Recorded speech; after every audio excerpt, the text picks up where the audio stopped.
Shalom Bapak Ibu Saudara-saudari yang dikasihi Yesus dan yang sekasih, berjumpa kembali dengan saya Pendeta Rizky Lubis. Salam sejahtera bagi semua kita rakyat Indonesia yang diberkati Tuhan. Kali ini kita akan membahas sebuah video yang dalam video tersebut adalah pidato Bapak Habib Rizik. Kenapa saya harus bahas video ini? Yang pertama, supaya masyarakat Indonesia menjadi masyarakat yang intelektual, menjadi masyarakat yang baik, yang benar, terlebih menjadi masyarakat yang berakhlak, yang juga mau bersama-sama dengan pemerintah membangun bangsa ini. Yang kedua, kenapa saya bahas video ini? Karena menurut saya ada hal-hal yang tidak pantas, ada hal-hal yang tidak layak untuk diucapkan. Tapi puji Tuhan diucapkan juga sehingga kita bisa mengerti apa sebenarnya di balik ormas ini. Khususnya apa sebenarnya yang ada pada mereka. Kekuatan seperti apa yang ada pada mereka. Itulah sebabnya saya membahasnya. Tapi sebelum kita bahas hari ini, jangan lupa subscribe, like, beri komen yang sehat, komen yang baik, yang benar, yang membawa solusi, bukan menghujat. Misalnya, ya udahlah Pak Habib Rizik, mari kita bersatu membangun negeri ini. Misalnya demikian. Jadi kalau kita memberi komen yang tidak benar atau melanggar undang-undang, maka kita berhadapan dengan hukum. Oke, kita saksikan video ini. Senjata. Baik, kita akan bawa senjata, kita serai. Kita serahkan sebagian senjata kita. Kita simpan sebagian yang lain untuk jaga-jaga, sudah. Kira-kira jelas tidak? Nggak bisa, saudara. Apa, Pak Habib Rizik? Bapak hanya memerintahkan kepada semua anggota supaya senjata jangan diserahkan semua, tapi sebagian saja, separuh.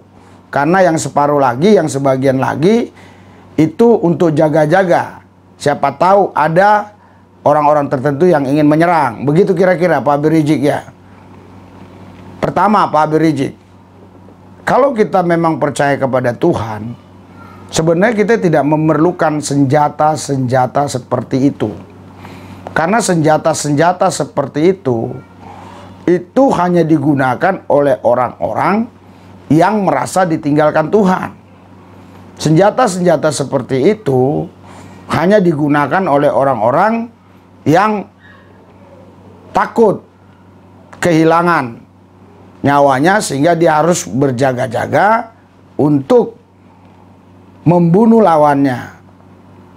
Karena apa gunanya senjata itu sebagian tidak diserahkan kepada pihak yang berwajib, kepada pemerintah. Karena kita sebagai rakyat sipil tidak berhak memegang senjata. Yang pasti tujuannya adalah senjata untuk bisa digunakan dalam bertempur. Jadi itu tidak diperkenankan kita memegangnya. Jangankan senjata api, sajam saja pun kalau kita bawa, ada razia di jalan, kita kena pasal. Ada undang-undangnya itu, undang-undang darurat. Kita akan dikenakan pidana. Berarti ketika kita menyimpan senjata, apalagi kalau itu senjata api, kita sudah melanggar hukum. Jadi seharusnya senjata-senjata itu semuanya apapun bentuknya harus diserahkan kepada pemerintah. Karena kita sebagai masyarakat sipil tidak layak atau tidak boleh memegang senjata-senjata itu. Terkecuali mungkin ya ada izin resmi, itu pun saya kurang tahu ya. Tapi kurang lebih yang saya pernah dengar mungkin kalau ada izin resmi, karena satu dan lain hal kita diperbolehkan. Tapi kalau menyimpan terlalu banyak. Karena istilah yang Bapak gunakan separuh. Berarti kan separuh itu nggak mungkin 1, 2, 3. Berarti kan agak banyak jumlahnya begitu. Itu untuk apa? Ya, untuk jaga-jaga. Jaga-jaga kenapa? Kita harus jaga-jaga. Negara kan aman. Kan nggak dalam kondisi perang. Kita dalam kondisi aman. Ada pihak TNI Polri yang melindungi rakyatnya. Dan saya yakin mereka masih mampu melindungi rakyat ini. Jadi harapan saya, ya serahkanlah itu. Semua senjata-senjata itu. Yang kedua, kenapa saya tanggapi video ini? Karena senjata-senjata ini kalau kita pegang terus, hawanya itu panas, auranya itu panas. Emosionalnya kita itu bisa mencuat lebih tinggi dari emosional yang umum, yang biasa. Jadi pantang diganggu, pantang disenggol, kita bisa ledakkan itu senjata. Kalau kita menyimpan senjata-senjata seperti itu berbahaya. Oh Pak, yang saya simpan bukan senjata api, tapi kelewang, celurit, dan seterusnya. Kalaupun itu yang kita simpan, kalau ada tujuan-tujuan yang tidak baik, tujuan-tujuan ingin membela diri kalau ada orang menyerang misalnya, berarti kita kan sudah punya musuh. Berarti kita kan nggak baik, nggak benar hidup kita. Kok sampai orang memusuhi kita, sehingga kita harus pegang senjata. Kalaupun memang ada orang memusuhi kita, kita kan punya Tuhan. Tuhan di pihak kita. Kalau Tuhan di pihak kita, siapa yang dapat lawan kita? Oh, kalau kita dibunuh Pak, mati. Loh, karena ada orang yang percaya dengan takdir martir. Ya udah, mau bilang apa? Itu namanya martir. Kalau kita di jalan Tuhan. Begitu. Jadi, sekali lagi, saya minta, saya mohon, Pak Habib Rizik, ya serahkanlah senjata-senjata itu ya kepada pihak yang berwajib. Apa? Pada saatnya umat akan melakukan jihad untuk kembali memerdekakan Indonesia, saudara. Takbir, takbir. Ingin memerdekakan negeri ini. Merdekakan apa lagi Pak? Ini Indonesia sudah merdeka. 1945, Bung Karno, Bung Hatta sudah memproklamirkan Indonesia merdeka. Dan sampai sekarang Indonesia sudah merdeka. Tidak perlu dimerdekakan lagi. Dimerdekakan dari apa maksudnya Pak? Memang Pak, namanya satu negara, satu bangsa, rakyatnya yang banyak seperti ini, kurang lebih 270 juta jiwa, itu tentu memang ada orang-orang tertentu yang merasa tidak diperlakukan adil. Sebenarnya menurut saya bukan tidak adil. Misalnya ya, waktu saya merantau ke Papua, ya, sebagian orang Papua berkata, oh pemerintah tidak adil. Kenapa pendatang-pendatang kaya? Padahal setelah saya selidiki, pendatang-pendatang itu memang mereka pekerja-pekerja keras. Dan mereka juga waktu mau merantau, mereka sudah membawa ilmu pengetahuan. Bahkan ada legalitasnya, yaitu ijazah. Terus mereka juga pendatang-pendatang itu betul-betul mengelola uang itu dengan baik, dengan benar. Maksudnya hemat. Nggak membeli sesuatu yang memang tidak terlalu perlu. Ya tentulah mereka lebih punya uang, punya barang. Misalnya bisa beli motor, bisa bangun rumah, dan ada juga yang bisa beli mobil dan seterusnya dan sebagainya. Itu bukan berarti ketidakadilan. Itu artinya orang yang tadi sukses tadi memang dia punya kompeten ya, punya potensi di situ, di bidang itu, sehingga dia bisa berhasil, sukses, karena dia punya potensional, orang yang berkompeten lah artinya di bidang pekerjaannya masing-masing. Jadi menurut saya tidak ada yang tidak adil, tetapi memang ada rakyat-rakyat tertentu yang memang belum bisa sukses saja. Saya minta ya pemerintah di sini ya coba bekerja lebih giat lagi untuk mensejahterakan rakyat ini, begitu saja. Tapi bukan berarti kezoliman atau ketidakadilan, bukan. Karena mereka belum bisa diajak untuk berhasil sukses disebabkan ya perlu pembinaan SDM dan seterusnya dan sebagainya.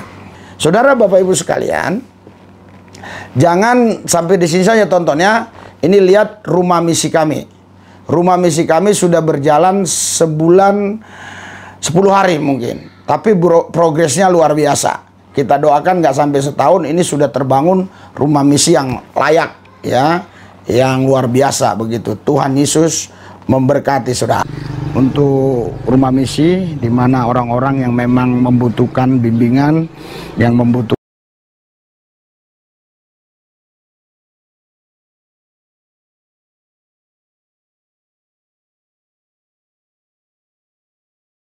kita bersihin semua ini. Maksudnya sampai ke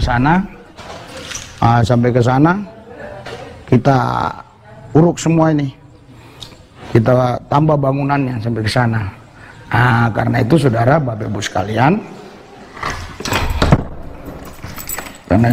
saudara sekalian, siapapun Anda yang memang punya hati misi, yang mau dukung pelayanan ini, Anda bisa mendukung pelayanan ini di nomor rekening yang tertera, ya, yang tertera di layar ini dan juga di deskripsi ada semua.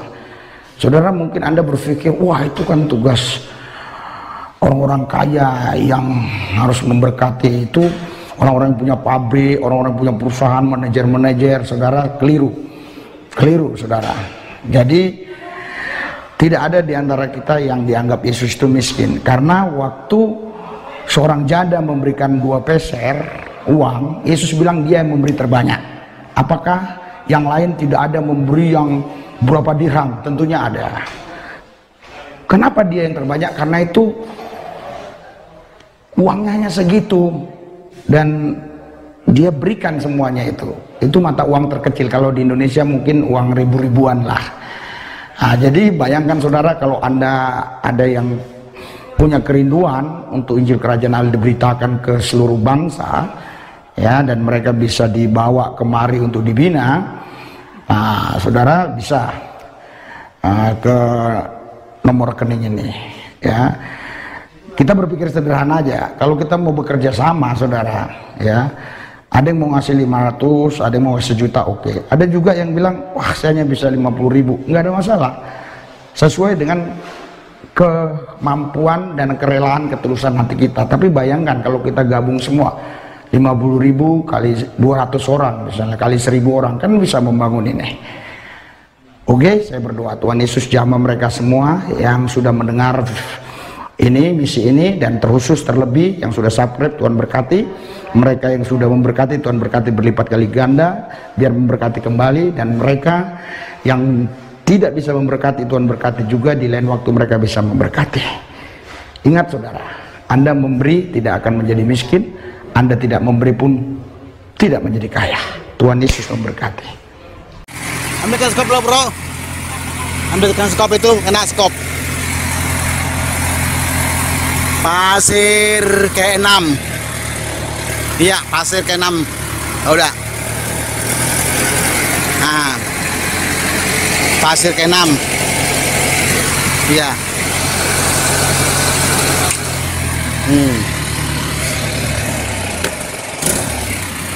Oke, terima kasih. Selamat siang, Tuhan memberkati. Pasir ke-9. Iya, pasir ke-9. Pasir ke-9. Ratakan, dikasih tali dan diratakan.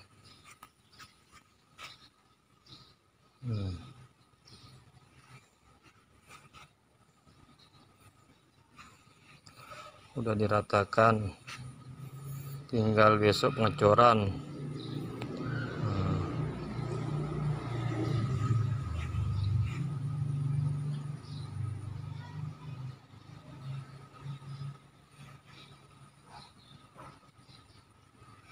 besok pengecoran, tinggal tali.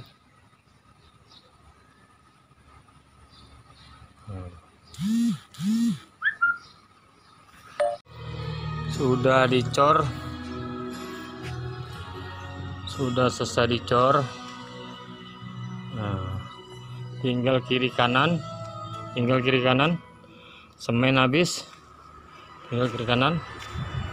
Nah, kalau besok ada semen, kita semen lagi. Oke, terima kasih. Pasir sudah habis, mau dipesan lagi Pak. Semen pun hari ini habis nih. Nah, udah pakai 4 sak, ini 5 sak semua ini. Nah, sudah disemen. Nah, tinggal 1 sak lagi ini, udah diaduk 4 sak, tinggal 1 sak lagi ini. Nah, tuh tinggal 1 sak. Nah, ini udah disemen, tinggal 1 sak lagi. Nah, pasirnya habis Pak, ngaduk lagi saya nih. Nah, tuh udah sama depan udah 6, 5, 11, 15, 21 sak semuanya. Nunggu semen.